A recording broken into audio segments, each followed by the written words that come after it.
Hello, my name is Carrie Bloomfield and I'm one of the Curriculum and Pedagogy leaders here at Mount Eliza Secondary College.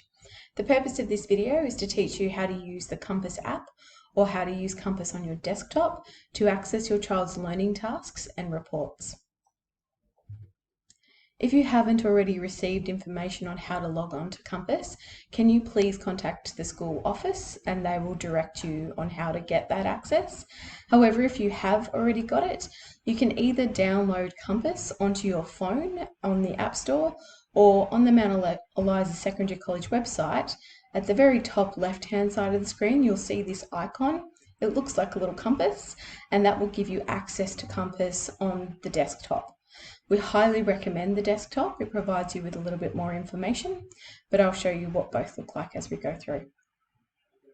If I'm to look on the app, then I can see that for this parent, they have two children here at Mount Eliza Secondary College. Now I'm going to click on the child here on the left. That's the child that I would like to know more information about, or the student I would like to know more information about.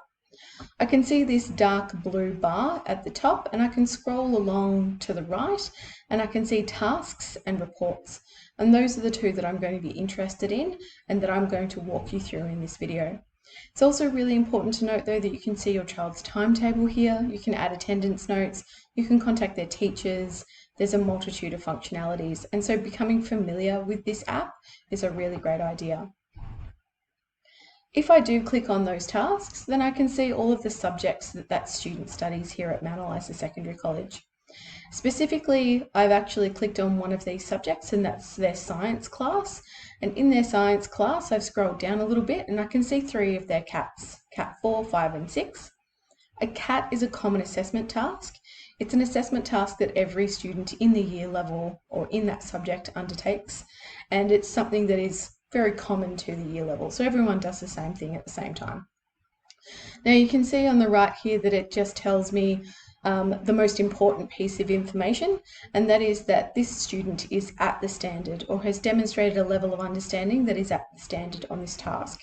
Now what that means is that their Victorian curriculum level is exactly where they should be for a child their age at this point in the year. If I'd like to know more about that, then I can click on one of these CATs, and you can see on the right here I've clicked on CAT 5 and I'm going to click on the feedback.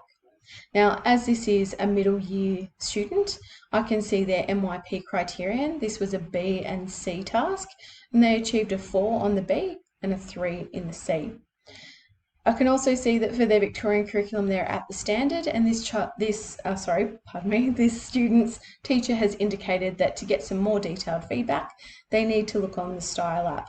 So this is a science task and that's one of our online learning platforms, but it might be that that teacher has given feedback on the CAT itself or in another format. And so just having a little look at how they've indicated that that is provided to you if you would like to look at that as well. If on the other hand I'd like to look at a senior school student, then this is a Year 10 student, and specifically a Year 10 student who is studying a VCE subject. They've got Year 11 psychology down the bottom here, and that's a Unit 1-2 subject. If I was to click on that Unit 1-2 subject, I can see just 3 of those learning tasks there. And the first one here says Unit 2 Area of Study 1 Logbook Activity 11, Milgram. Now this is a teacher-based learning task. It's one that a teacher has chosen to put up because it's actually a part of this student's coursework. So coursework is the work that a student must demonstrate to be able to justify that they have understood the outcomes that are in a VCE subject. Underneath it you can see I've got Unit 2 Outcome 1 SAC, and SAC is your school assessed coursework. This is the summative assessment that occurs at the end of an outcome. Now by this point hopefully students have already demonstrated their understanding of the outcome, and you can see that this student has achieved a high on that, and underneath you can see that I've got their Unit 1-2 MESC exam, and this is how their student has achieved in that exam. Again, I can click on these two and I can get some more detailed feedback from there. So if I click on the SAC and I look at feedback, performance is high, I've got an open grade, and I've got a comment from that teacher as to how that feedback was given. And the same for the exam. There's an open grade and there's feedback from that teacher as to how that student can get access to that exam. 1-2 subject exams at the end of the year, and typically classes are finished by then. So you can see this teacher has actually delivered it to their Year 12 psychology class for them.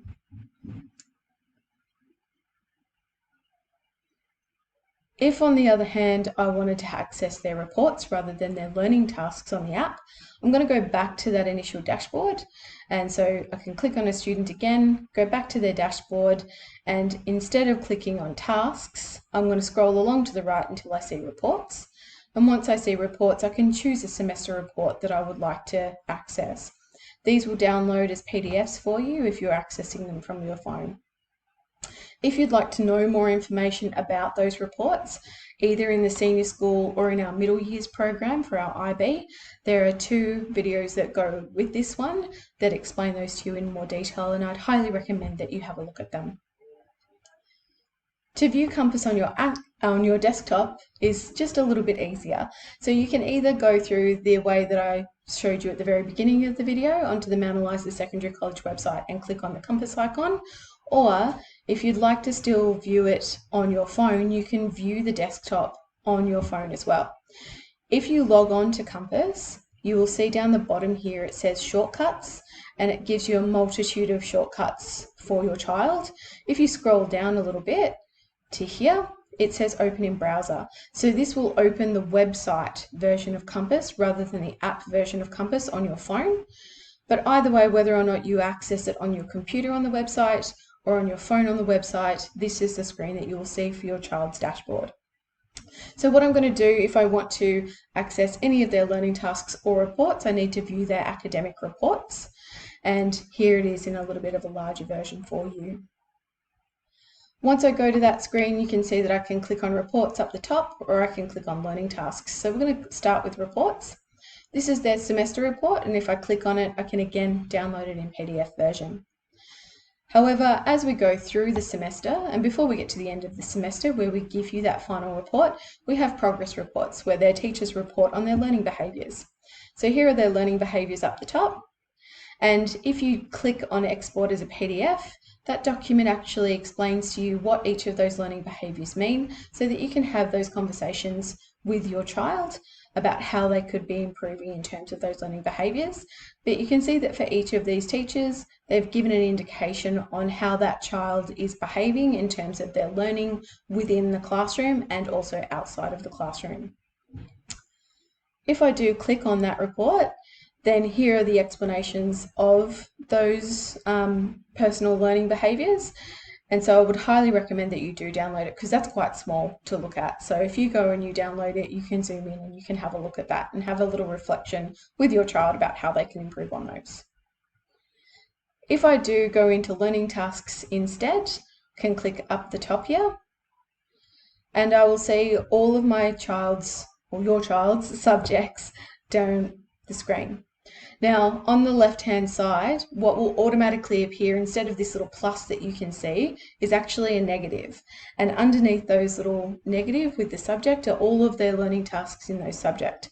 So if I click on the minus button, so you can see the minus button is right here next to creative literature, what that will do is that will hide the learning tasks for that subject, just so that I can see them a little bit easier. It minimises the screen a little bit. If, on the other hand, you're fine with seeing all of the learning tasks for your child in all subjects, then what I would highly recommend, what's been beneficial to me as a teacher, is that if you scroll down to the bottom of this screen, it says page number, and you can see this is page 1 of 4.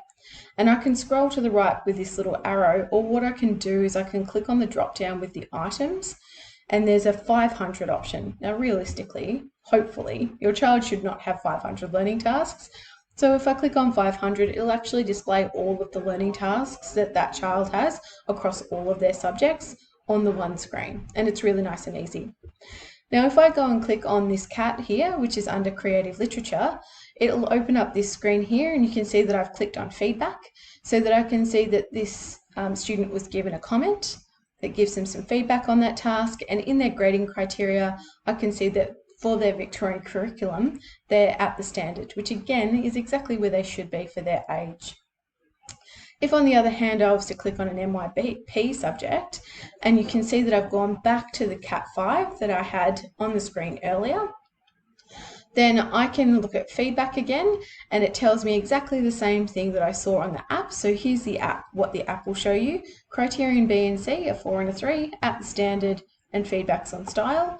So you can see that I can see that again, but also on the desktop, it'll actually show me the MYP rubric. And on that rubric, it'll give me a breakdown of exactly what was included in that criterion and how that child was able to achieve that grading criteria on their MYP. And this is why we highly recommend that you use the desktop over the app, because it just provides a little bit more detail to you. It's a little bit more functional, a little less clunky. If you have any questions about any of this or would like to provide some feedback, please get in touch with us. My contact details are there, as well as our other curriculum and pedagogy leader, Mrs. Kath Scott.